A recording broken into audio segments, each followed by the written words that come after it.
Salam əziz abituriyentlər və MİQ sertifikasiya imtahanına hazırlaşan müdavimlər. Uzun müddətdir dərs yolları çəkmirdim. Bundan sonra davamlı olaraq çəkməyə çalışacağım.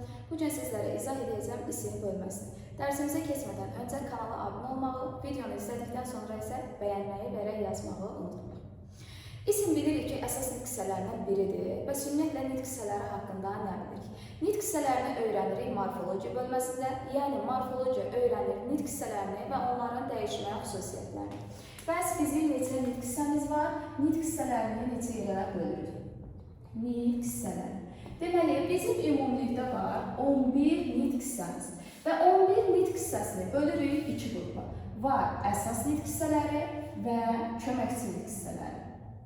Əsas nitq hissələrimiz 6 dənədir, yəni isim, sifət, say, əvəzlik, feil və zərf. Köməkçi nitq hissələrimiz isə 5 dənədir, yəni qoşma, bağlayıcı, ədad, modal söz və nida. Bəs əsas və köməkçi nitq hissələrinin xüsusiyyətləri hansılardır? Baxın, əsas nitq hissələrinin həm leksik mənası var, həm də qrammatik mənası var.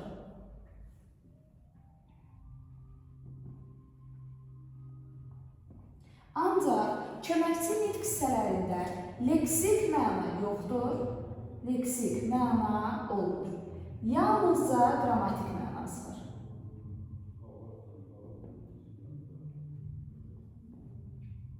Yəni, məsələn, götürək bir dənə isim, kitab sözünü. Kitab deyəndə ağlımıza nə gəlir? Oxumaq üçün istifadə olunan bir vəsait.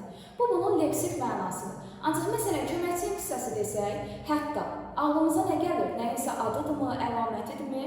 Xeyr. Deməli, əsas nitq hissələrinin leksik mənası var, ancaq köməkçi hissələrinin leksik mənası yoxdur.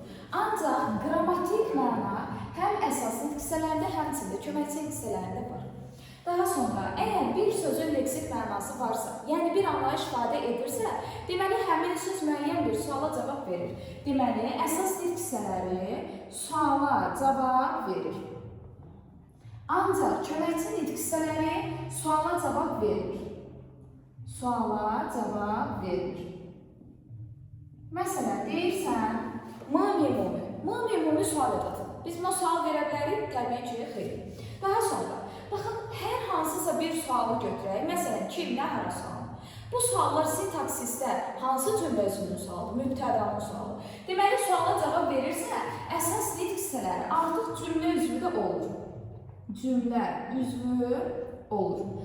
Ancaq köməkçi nitq hissələrində sual olmadığı üçün cümlə üzvü mövqedə çıxış edə bilir. Cümlə üzvü ola bilir. Daha sonra, əsas nitq hissələri söz yaradıcılığında iştirak edir. Söz yaradıcılığında iştirak edir. Baxın, söz yaradıcılığında iştirak edir nə deməkdir? Yəni, leksik şəkilçi qəbul edir. Əsas nitq hissələrdə, məsələn, götürək balıqçı. Sözün kökü nədir? Balıq, isim və biz bunu asanlıqla çılçıq sözün şəkilçisini artıra bildik. Deməli, əsas nitq hissələri söz yaradıcılığında iştirak edir. Ancaq köməkçi nitq hissələri söz yaradıcılığında iştirak edir. Söz yaradıcılığında iştirak etmir. Yəni, leksik şəkilçi qəbul etmir. Daha sonra, əsas nitq hissələri formaca dəyişə bilir. Formaca dəyişir. Forma deyəndə isə Azərbaycan dilində nəzərdə tutulur qrammatik şəkilçi. Yəni, əsas nitq hissələri qrammatik şəkilçilər qəbul edə bilir. Məsələn, isimdə, feildə biz kifayət qədər qrammatik şəkilçilər keçirik. Ancaq köməkçi nitq hissələri formaca dəyişə bilir. Formaca dəyişə bilir. Yəni, qrammatik şəkilçi qəbul edə bilir. Əsas nitq hissələrində nələr varsa, köməkçi nitq hissələrində demək olar ki, o xüsusiyyətlər yoxdur. Bir dənə qrammatik mənanı yadda saxlayırsınız ki, qrammatik məna həm əsas, həm də köməkçi nitq hissələrində mövcuddur. Köməkçi nitq hissələrində bəzi qaydalarımız var ki, həmin qaydada bizim qoşma ilə bağlı qeydlərimiz var. biraz kənara çıxma olsa da yenə də xatırladım. Baxın, deyirik ki, köməkçi nitq hissələri suala cavab vermir. Bəli, köməkçi hissələrin heç biri ayrı-ayrılıqda, yəni müstəqil şəkildə suala cavab vermir. Ancaq qoşma qoşulduğu sözlə bir yerdə suala cavab verə bilirdi. Həmçinin qoşma qoşulduğu sözlə bir yerdə suala cavab verirsə, deməli qoşulduğu sözlə bir yerdə cümlə üzrə mövqeyində də çıxış edə bilirdi. Məsələn, deyirəm ki, sözüm sənin kimilərindədir. Burada sənin kimi sənin əvəzinə qoşulmuş qoşmadır. Sözüm kimədir? Sənin kimlərindədir. Suala cavab verib, şəxs sonluğu qəbul edib xəbər mövqeyində çıxış edir. Həmçinin, baxın, sənin kimilərindədir. İsmə aid şəkilçilər də qəbul edib, yəni formaca dəyişə bilir. Həmçinin, məsələn, götürək xasiyyət sözünü. Xasiyyət sözündə sözün kökü xas, aidlik bildirən qoşmamızdır. İyyət bizim leksik şəkilçimizdir. Və yaxud aidlik sözündə sözün kökü aid qoşmadır, üç leksik şəkilçimizdir. Yəni müəyyən dərəcədə qoşmadan söz də düzəldə bildik. Bu təbii ki, ümumi qaydadan bir kənara çıxmadır. Bunu qeyd olaraq yadda saxlayırsınız. Ancaq bu altı xüsusiyyət köməkçi hissələrinə aid xüsusiyyətdir. Deməli, isim oldu bizim əsas nitq hissələrimizdən biri. İndi isə keçək ismin xüsusiyyətlərinə. İsim nədir? İsim ümumi qrammatik mənasına görə əşyanın adını bildirir. Əşyanın adını bildirir. Yəni, ad bildirən nitq hissəsi dedikdə iki nitq hissəsi yadınıza düşməlidir. Bir isim, bir də feil. Əgər əşyanın adını bildirir deyirsə, isim götürəlir. Hərəkətin adını bildirir deyirsə, bu zaman təbii ki, feildən söhbət gedir. Əşyanın adını bildirdik. Baxın, burada əşya söz var. Azərbaycan dilində canlı, cansız, konkret mücərrəd olmağından asılı olmayaraq, bütün varlıqlar əşya hesab olunur. Yəni, əşya terminoloji bir addır. Əşya dedikdə sadəcə kitab, dəftər, biz öyrəşmişik belə şeylərə əşya deməyə. Xeyr, varlıq olaraq insanın özü də təbii ki, bir əşyadır. Ona görə deyirik, isim əşyanın adını bildirir. Və ismin sualları, ismin 3 sualı var. Kim, nə və hər.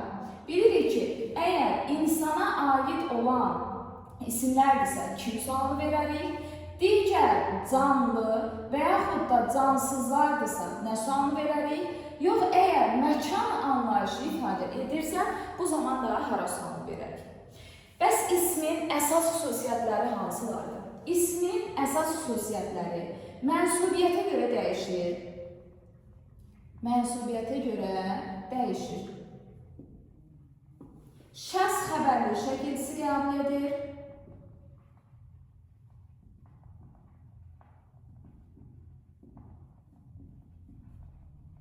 Yəni, şəxsə görə dəyişir. Daha sonra isim tək və cəm olur. Konkret və mücərrəd olur.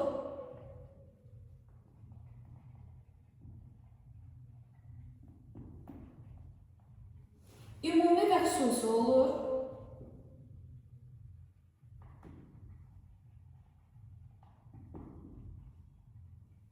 Həmçinin hallanır. Və cümlə üzvü olaraq da daha çox mübtəda, tamamlı və ismi xəbər olur. Deməli, ismin əsas xüsusiyyətləri mənsubiyyətə görə dəyişir, şəxs xəbərli şəkilçisi qəbul edir, tək və cəm olur, konkret mücərrəd olur, ümumi xüsusi olur, hallanır, daha çox mübtəda, tamamlıq və ismi xəbər mövqeyinə çıxış edir. Baxın, biz isimləri 3 tür təsnif edirik, yəni isimləri 3 qrupa ayırır. Təsnif etmək dedikdə nəzərdə tutulur təkcə konkret mücərrəd, ümumi və xüsusi olması. Yəni, bir isim ya təkdə olmalıdır, ya cəmdə, ya konkret olmalıdır, ya mücərrəd, ya ümumi olmalıdır, ya da xüsusi. Bu, ismin təsnif olunmaq xüsusiyyətidir. İndi ilk öncə keçək bir ismin təkdə, yoxsa cəmdə olması. Tək və cəm isimlər nədir? Baxın, isimdə bizim 4 qrammatik şəkilçimiz var. Və biz bunlardan ilk öncə keçirik cəm şəkilçisini. Cəm şəkilçisi lar şəkilçisidir, 2 variantlı şəkilçidir və cəm şəkilçisi qrammatik şəkilçidir. Və cəmdə dedikdə, yadda saxlayırsınız, forma baxımından cəmdə olmaq nəzərdə tutulur. Yəni, əgər bir isimdə, məsələn, insan, larlar şəkilçisi yoxdursa, bu isim olacaqdır təkdə. Yox, əgər bir isimdə cəm şəkilçimiz varsa insanlar, bu isim olacaqdır cəmdir. Deməli, tək və cəm larlər şəkilsinin olub-olmaması ilə müəyyən olunur. Larləri görürsünüzsə deyəsiniz cəmdədir, larlər şəkilsini görmürsünüzsə deyəsiniz təkdədir. Ancaq bəzi isimlər var ki, həmin isimlərə biz baxırıq, həmin isimlərdə larlər şəkilçisi yoxdur. Amma məzmunun baxımından bir dənə tək əşyadan söhbət getmir, çox əşyadan söhbət gedir. Məzmun baxımından cəmdədir. Bəs həmin isimlər nə adlanır? Həmin isimlər adlanır toplu isimlər. Yəni, toplu isimlər nədir? Toplu isimlər larlər şəkilçisi olmadan cəmlik bildirən isimlərdir. Cəmlik bildirən isimlərdir. Məsələn, deyirik cəmaət, əhali, millət, ilxı, sürü və s. İndi biz baxın, cəmaət deyəndə bir insandan söhbət gedir, yox. Yüzlərlə, minlərlə insan ola bilər. Və yaxud ilxı deyəndə bir dənə atdan söhbət gedir, xeyr, çox atdan. Sürü deyəndə bir dənə qoyundan söhbət gedir, xeyr, çox qoyundan. Deməli, toplu isimlərdə larlər şəkilçisi yoxdur, amma məzmununda cəmlik anlayışı var. Bəs indi bu isimlər təkdədir yoxsa cəmdədir? Baxın, bu isimlər də təkdədir. Yəni, məsələn, deyirəm xalq sözü. Xalq sözündə larlər şəkilçisi var, xeyr. Deməli, bu söz necədir? Bu söz təkdədir. Amma mən bu sözə cəm şəkilçisini artırsam, burada artıq bizim larlər cəm şəkilçimiz var. Bu necə olacaq? Bu olacaqdır cəmdə. Yəni, tək cəmi ilk öncə nə ilə müəyyən edəsiniz? Larlər şəkilçisi ilə, toplu isimlərlə özünüzü qarışdırmırsınız. Larlər şəkilçisi varsa cəmdir, yoxdursa təkdədir. Toplu isim isə, məsələn, sənə deyir ki, təkdədir. Xalq sözü təkdədir. Sənə deyir ki, məzmunca cəmdədir, bəli, məzmunca cəmdədir. Yəni, formaca tək cəm və məzmunca tək cəm məsələsi var. Məsələn, xalq sözü formaca təkdədir. Amma məzmunca çox insandan söhbət gedir, məzmunca cəmdədir. Xalqlar sözü isə həm forma əlamətimiz var, şəkilçimiz var, həm formaca cəmdədir, həm də təbii ki, məzmunca cəmdədir. Toplu isimlər özü məzmun etibarilə cəmdədir, amma cəm şəkilçisi də qəbul edə bildi. Bəs toplu isimlərin hamısını larlər şəkilçisi qəbul edir, xeyr. Toplu isimlərdən yadda saxlayırsınız, əhali, cəmaət və ictimaiyyət. Bu toplu isimlərə larlər şəkilçisini artırmaq qətiyyən olmaz.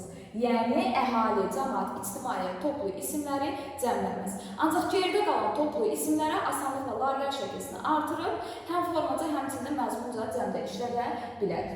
Daha sonra, sizin mübtədanız toplu isimlə ifadə olunubsa, xəbəriniz təkdə yoxsa cəmdə olmalıdır. Əgər mübtədanız toplu isimdir və larlər şəkilçisi yoxdursa, xəbərdə də larlər şəkilçisiniz olmamalıdır. Yox, mübtədanız toplu isimdir, larlər şəkilçisi qəbul edibsə, bəli, xəbərinizdə də larlər şəkilçisi olmalıdır. Məsələn, deyirsən ki, xalq irəliləyir. İrəliləyir xəbər. Kim? Xalq. Xalq oldu bizim mübtədamız. Xalq sözündə larlər şəkilçisi var, xeyr, xəbərdə də larlər şəkilçimiz yoxdur. Mübtədada larlər şəkilçisini artırsaq, xalqlar irəliləyirlər. Asanlıqla larlər şəkilçisini artıracaqsınız. Yəni, uzlaşma əlaqəsi necə idi? Mübtədada larlər varsa, xəbərdə də larlər olmalıdır. Mübtədada yoxdursa, xəbərdə də olmamalıdır. Eyni məsələni tətbiq edirsiniz. Yoxsa siz düşünməyin ki, bu məzmunca cəmdədir, mən xəbəri cəmdə verim, xeyr. Biz dedik ki, formaca təkdir. Formaca təkdirsə, xəbərimiz də necə olmalıdır? Təkdə olmalıdır. Daha sonra, bizim hansı isimlərimiz var ki, larlər şəkilçisi qəbul etmir? Baxın, biz üçünü burada qeyd etdik toplu isimlərdən. Ancaq bizim lıq-liç şəkilçisi qəbul edən bəzi sənət-peşə mənalı və yaxud da mücərrəd isimlərimiz var ki, onlar larlər şəkilçisi qəbul edə bilmir. Məsələn, deyirəm müəllimlik və yaxud deyirəm insanlıq. Baxın, bizim bu isimlərimiz larlər şəkilçisini qəbul etmir. Yəni, müəllimliklər formasını işlədə bilmir. Topluda belə bir sual var. Verib əhali və cəmaət isimlərindən başqa geridə qalan bütün isimlər cəm şəkilçisi qəbul edə bilər. Xeyr. Həm ora əlavə edib yadda saxlaya bilərsiniz ictimaiyyət sözünü ki, bu toplu isimdə larlər şəkilsi qəbul etmir. Həmçinin lıqli, şuqli şəkilsi qəbul etmiş sənət peşə mənalı isimlərin də bir qismi larlər şəkilsi qəbul etmir.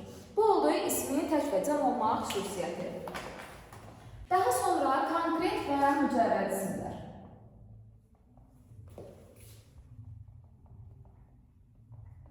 Konkret mücərrəd isimlər nədir? Əgər bir isim gözlə görülür, gözlə görülən və əl ilə təması mümkün olan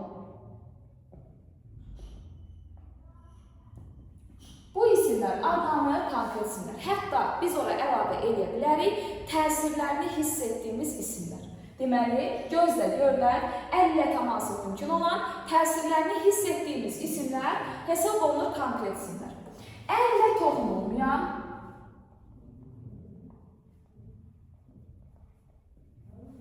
və gözlə görülməyən, təmasını da hiss etmiriksə, təbii ki, bu isimlərdə olacaqdır mücərrəd isimlər. Yəni, sadəcə yadda saxlayasınız, gözlə görürük, əllə toxunur. Bu konkretdir.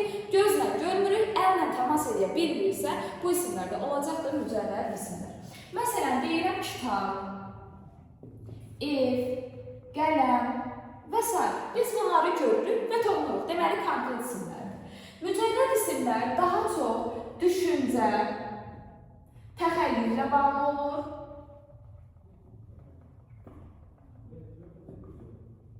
Və mücərrəd isimlər nə sualına cavab verir.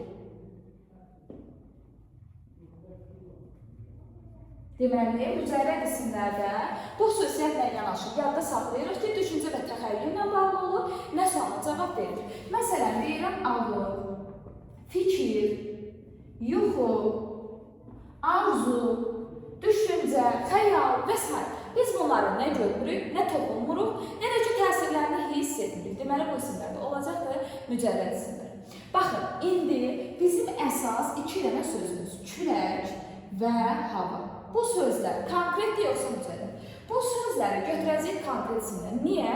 Çünki təsirlərini hiss edirik. Baxın, külək əsəndə ən azından bir saçımızı tərpədir, düzdürmü? Deməli, təsirini hiss edirik. Və yaxud hava sözünü götürək. İsti havanın təsirini hiss edirik. Soğuk havanın təsirini hiss edirik. Deməli, təsirlərini hiss etdiyimiz üçün külək və hava sözlərdə olacaqdır konkret isimlər. Sonra uşaqların ən çox çaşdığı sözlərdən biridir yuxu ki, axı biz gecələr onu görürük. Təbii ki, biz orada gözümüzlə nəyisə görmürük. Deməli, ona görə yuxu sözü də olacaq mücərrəd isim. Daha sonra, indi bizim bəzi isimlərimiz var ki, həmin isimləri həm konkret isim götürürük, həm də mücərrəd isim götürürük. Bunlar hansılardır? Məsələn, deyirəm saat sözünü. Saat sözü bir var qolumuzdakı saat. Biz bunu nə edirik? Həm görürük, həm də toxunuruq. Bu nə olacaq? Konkret. Amma deyirsən ki, saat 2-dir. Biz bunu görmürük, toxunuruq. Onlar mücərrəd. Daha sonra analıq, atalıq, bacılıq, qardaşlıq sözləri də ola bilər. Gün sözü, ay sözü və s. Bu sözlərdə həm konkretdir, həm mücərrəd. Analıq, atalıq sözləri topluda qeyd olunur. Hansı mənadadır? Ögey ana, ögey ata, ögey qardaş, ögey bacı mənasında analıq, atalıq, qardaşlıq, bacılıq biz bunları şəxsdir. Görürük də, toxunuruq da. Konkretdir. Ancaq kimsə ana oldu, analıq hissini yaşadı, atalıq hissini yaşadı və s. hiss mənasında. Bunlar təbii ki, nə olacaqdır? Mücərrəd. Deməli, bəzi isimləri həm konkret, həm də mücərrəd isim olaraq düşünə bilərik. Məsələn, ağıl sözünü düşünək. Ağıl sözü düşüncə mənasında biz görmürük, toxunuruq. Necədir? Mücərrəd isimdir. Amma ağıl heyvanların saxlanıldığı yer mənasında, yəni kəndlərdə dam da deyirlər, o mənada artıq biz həm görürük, həmçinin də toxuna bilərik. O cür necə olacaqdır? Konkret olacaq. Mənasını da dedim ki, qarışdırmayasınız. Sonra məsələn, burada hava sözü də eynən o cürdür.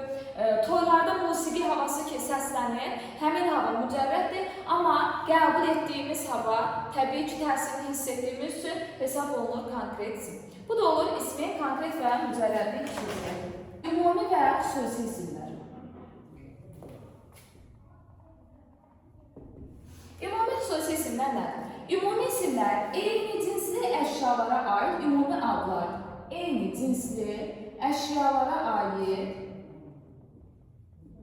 ümumi adlar. Xüsusi isimlər isə varlığı tək olan əşyanın adını bildirir.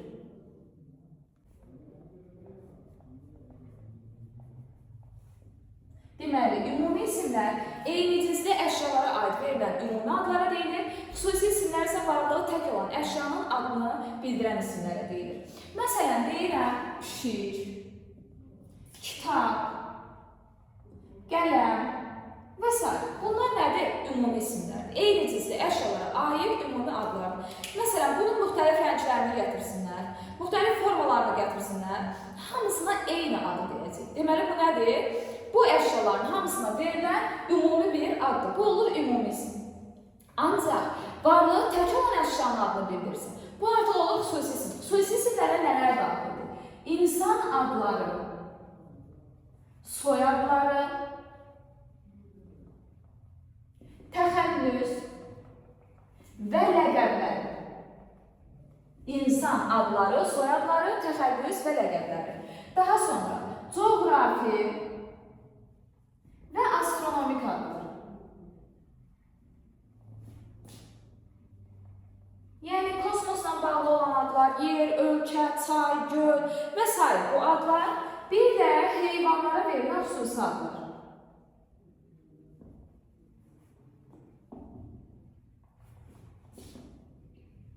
Heyvanlara verilən xüsusi adlar. Bunlarsa olacaq xüsusi isim. Məsələn, deyirəm Elxan. Təsəvvür edin ki, 5 dənə uşaq dayanır. Biz onların hamısına nə deyirik? Uşaq. Deməli, bu uşaq sözü nədir? Bu olacaq da ümumi isim. Amma birinin adı Elxandırsa, biz sadəcə məhz həmin uşağa Elxan deyəcəyik. Deməli, Elxan ona verilən xüsusi bir addır. Elxan olacaq da xüsusi isim. Həmçinin soyadlar, təxəllüs və ləqəblər də daxildir bura. Sonra, məsələn, deyirik Bakı. Sizcə bütün şəhərlərə Bakı deyirik? Xeyr. Sadəcə hansı ərazinin adı Bakıdırsa, biz sadəcə həmin yerə Bakı deyirik. Bax, məsələn, deyirsən ki, hər yer Azərbaycan torpağıdır. Torpaq, orada torpaq deyəcəksən, burada torpaq deyəcəksən, bu torpaq nədir?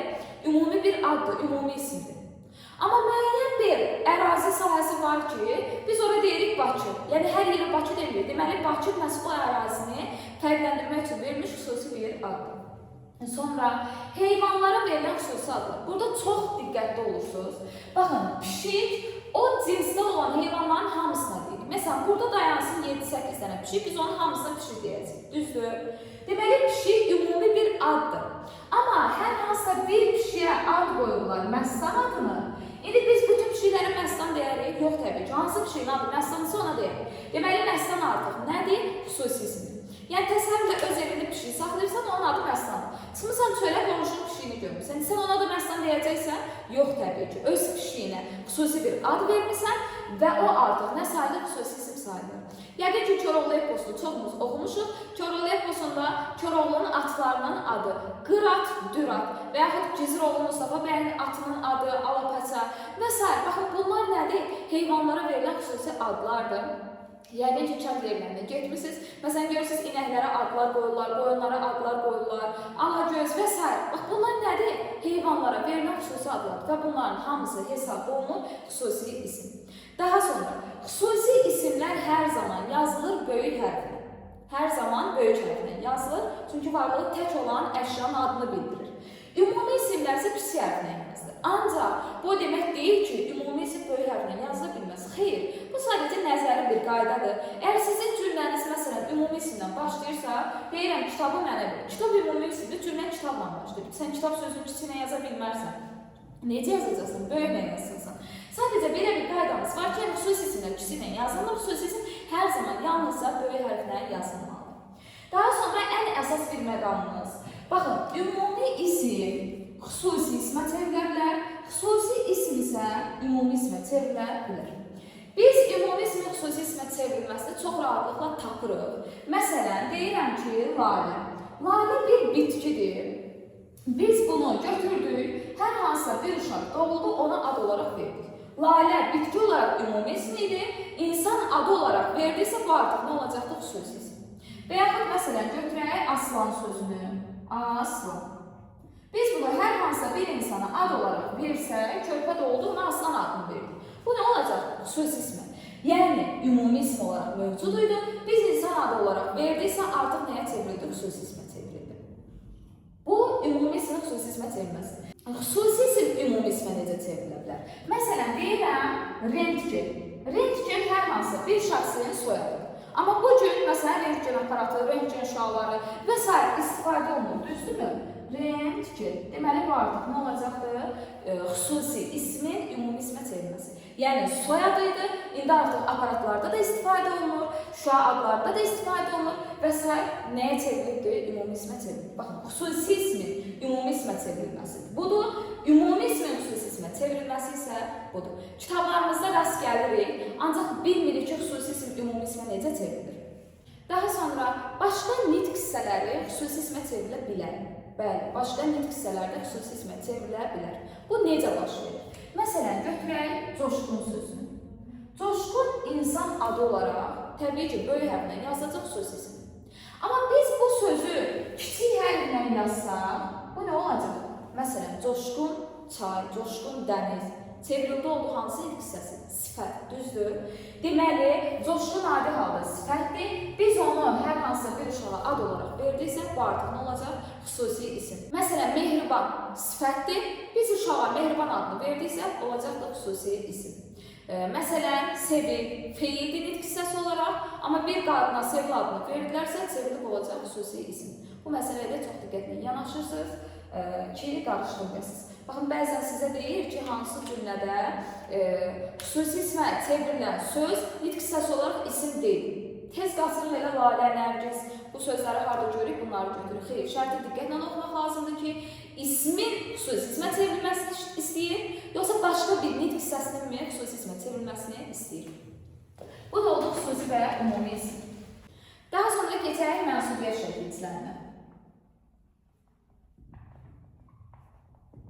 Mənsubiyyət şəkilçiləri bilirik ki, əşyanın hansı şəxsə aid olduğunu bildirir və mənsubiyyət şəkilçilərini tək və cəm olaraq iki qrupa bölünür və hər üç şəxsin təkinə və cəminə görə mövcuddur. İlk öncə şəxs əvəzlərini yazaq, mən, sən, o, cəmdə isə biz, siz və onlar. Birinci şəxsin təkinə aid mənsubiyyət şəkilçimiz I-ün, m, ikinci şəxs I-ün, m, üçüncü şəxs I-ü və bitişdirici ilə s-sı. Cəmdə isə birinci şəxsin cəmi ımız, imiz, umuz, ümüz, mız, miz, muz, müz. İkinci şəxsin cəmi ımız, imiz, umuz, ünüz, mız, niz, muz, nüz. Üçüncü şəxsdə isə layihələr şəkilçisi plus I-ü. İndi biz mənsubiyyət şəkilçisini necə tanıyırıq? Baxın, bu şəkilçilərdən birinci, ikinci, üçüncü şəxsin təkinə aid olan şəkilçilər. Bunların hamısı omonimdir. Və Azərbaycan dilində məsələn götürək I-ün şəkilçisini. Qrammatik şəkilçi olaraq feildə də rast gəlirik, isimdə də rast gəlirik. Həmçinin söz düzəltici şəkilçi kimdə var? I-ün şəkilçisi, yenə yerlik olan şəkilçisi var, mənsubiyyət şəkilçisi var, feildə qrammatik şəkilçi kimi var, həmçinin isim düzəldən leksik şəkilçisi var, feil düzəldən leksik şəkilçisi var. Yəni bu şəkilçilər omonimdir və ən çox çaşdığımız məqamlar deyilib burada formalaşır. Ona görə mənsubiyyət şəkilçisini tapmağın iki asan yolu var. Qeyd 1 və qeyd 2. İlk öncə neyniyəsiniz? Sözdən öncə, sözdən əvvəl öz əvəzliyini işlətin. Əvəzliyini işlətin. Yəni, bu şəkilçilər qəbul etmiş hər hansı bir sözdən öncə öz təyin əvəzliyini işlədə bilirsinizsə, mütləq həmin sözdə mənsubiyyət şəkilçisi var demək. Bu birinci qaydamız. İkinci qaydamız isə sözdən əvvəl şəxs əvəzliklərini yerlik hallı formasını işlədir. Yəni, mənsubiyyət şəkilçisi özündən əvvəl yerlik hal tələb edir. Qarşılıqdır, yerlik halda özündən sonra mənsubiyyət tələb edir. Ona görə mənsubiyyət şəkilçisi qəbul etmiş sözdən əvvəl yerlik hallı şəxs əvəzliyini asanlıqla işlədə bilirik. Yerlik hallı şəxs əvəzliyi nədir? Şəxs əvəzliklərini yazmışıq. Bunların yerlik hallı, yəni mənim, sənin, onun, bizim, sizin, onların. Hər hansı sözdən əvvəl bunu işlədə bilirsinizsə, yenə həmin sözdə mütləq mənsubiyyət şəkilçisindən istifadə olunur. Baxın, məsələn, iki dənə birləşmə yazıram. Bir yazıram kitabın, üzü, bir də yazıram sənin kitabın. Baxın, hər iki kitabın sözünə baxın. Birinci kitabında yoxlayaq, birinci qaydanı. Deyə bilərikmi ki, öz kitabın üzü. Öz kitabın üzü. Xeyr, məna bağlı olmadı, düzdür. Öz işlədə bilmədik. Sonra ın ikinci şəxsi. İkinci şəxsi əvəzliklə yeri çalıb fikirləşək. Sənin kitabın üzü. Yenə formalaşmadı, düzdür. Demək ki, artıq kitabın sözündəki ın şəkilcisi mənsubiyyət şəkilcisi deyil. İkinci birləşməyə baxaq. Sənin kitabın. Kitabın sözündən əvvəl işlədirəm. Sənin öz kitabın alındı, düzdür. Və yaxud elə əvəzlik yeri çalı versiyasını özü qarşısından verib, deməli artıq kitabın sözündəki ın şəkilcisi nə olacaq? Mənsubiyyət şəkilcisi. Baxın, mənsubiyyət şəkilcisi tapmanın ən asan yoludur. Və mən hətta çox zaman elə sırf öz əvəzliyilə tapmağın tərəfdarıyam. Məsələn, sizə deyir ki, hansı cümlədə iki mənsubiyyət şəkilcisini istifadə olunur. Bu zaman demək ki, iki sözü qarşısına nə edəcəksən? Öz əvəzini işlədə biləcəksən. Çox diqqətli olursunuz, bu cür tapsaz mənsubiyyətdə səhv etməzsiniz. Daha sonra, indi şəkilcilərin ilkin forması, yəni bu formalar nədir? Mörtəzədəki formalar nədir? Əgər sizin sözünüz samitlə bitirsə, birinciləri artırasınız. Saitlə bitirsə, mörtəzədəkiləri artıracaqsınız. Yəni, məsələn, kitab sözünü mənsubiyyətə görə dəyişək. Mənim kitabım, sənin kitabın, onun kitabı. Bizim kitabımız, sizin kitabınız, onların kitabları. Sonra, indi saitlə bitən bir söz düşünək. Məsələn, ana sözünü. Mənim öz anam, sənin anan, onun anası, bizim anamız, sizin ananız, onların anaları və yaxud anası formasında da işlənər. Bunu yəqin ki, bilirik. Çünki əgər iki dənə qardaş-bacıdan söhbət gedirsə, anaları yox, anası olacaq. İki dənə yad insandan söhbət gedirsə, bəli, o zaman anaları formasında işlədək. Daha sonra, indi mənsubiyyətdə bizim ən önəmli məqamlarımızdan biri. Mənsubiyyətə aid bitişdiricimiz s bitişdiricisidir. Ancaq bizim 7 dənə sözümüz var ki, həmin sözlər mənsubiyyətə görə dəyişdikdə s bitişdiricisini yox, y bitişdiricisini qəbul edir. Həmin sözlər hansılardır? Bu sözləri əzbər bilmək lazımdır. Mənbə, mənşə, mövqe, mənafi, tali, su və bir də bax, bu 7 söz mənsubiyyətə görə dəyişdikdə s bitişdiricisini yox, y bitişdirici sabitini qəbul edir. Topluda sizin elə bununla bağlı 5-6 dənə sualınız var. Deyir, hansı söz mənsubiyyətə görə dəyişəndə fərqlənir? Həmin anda uşaqların alına gəlmir. Məsələn, başlayırlar mənsubiyyətə görə dəyişməyə. Heç məsələn, üçüncü şəxsin təkində də dəyişirlər mənsubiyyətə görə. Y bitişdiricisi orada gözlər qaçır. Yəni, bilmirik ki, bizdən nəyi soruşur. Mənsubiyyətə görə dəyişəndə fərqlənir deyirsə, bu bitişdirici nəzərdə tutur. Yəni, üçüncü şəxsin təkində s bitişdiricisini yox, y bitişdiricisini qəbul edir. Məsələn, deyirsən ki, çayın mənbəsi yox, necə olmalıdır? Mənbə-yi olmalıdır. Onun tali-yi, suyu, nəyi. Məsələn, deyirsən, onun nəsisən. Nəsi formasında olmaz, sən onun nəyisən, y formasında işlənməlidir. Aydındır?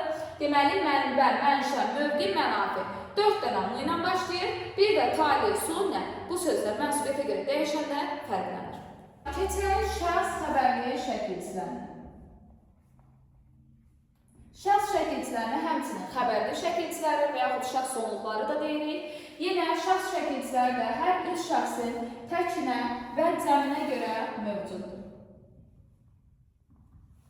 Yenə şəxs əvəzliklərini yazaraq mən, sən, o, biz, siz və onlar. Birinci şəxsin təkinə aid şəxs sonluğumuz amən, ikinci şəxs san, sən, üçüncü şəxs ırdır, durdur. Cəmdə isə birinci şəxs ıdır, çudur, ikinci şəxs sınız, siniz, sunuz, sünüz, üçüncü şəxsdə isə durdur, durdur, piluz, lardır. Bunlar da oldu bizim şəxs xəbərli şəkilçilərimiz. Şəxs şəkilçilərdir, mənsubiyyət şəkilçilərdir. Bunların hamısı qrammatik şəkilçilərdir. Yəni sadəcə sözün formasını dəyişməyə xidmət edir. Məsələn, tutaq ki, götürək uşaq sözünü. Birinci şəxsdə olacaq uşağam. İkinci şəxsdə uşaq uşaqsan. Üçüncü şəxsdə uşaqdır. Cəmlərdə biz uşağıq, siz uşaqsınız, onlar uşaqdırlar. İndi şəxs xəbərli şəkilsi ilə mənsubiyyət şəkilsini qarışdırırsınız. Bəs bunu necə qarışdırmayacaqsınız?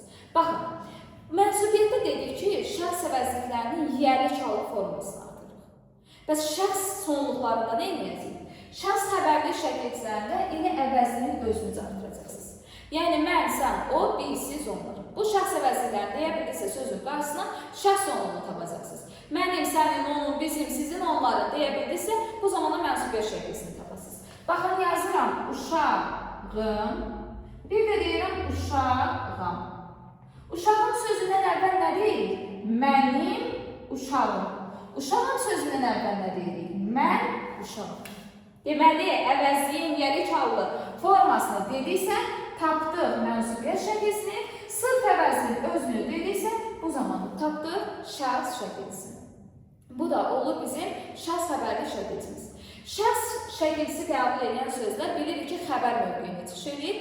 Yəni, bir isimdə şəxs sonundan istifadə olunubsa, həmin sözləri biz cümlə üzvü olaraq götürərik ismi xəbər. Kiməm? Uşağım. Kim? Mən. Həmçinin şəxs sonluğu qəbul edən sözlərin inkarı necə düzəlir? Baxın, inkar məsələsi əsas feildədir, namə ilə düzəlir. Bəs isimdə ismin inkarı isə biz düzəldirik, deyil, inkar hissəcini. Yəni, uşağam sözünün inkarı necə olacaq? Mən uşaq deyiləm.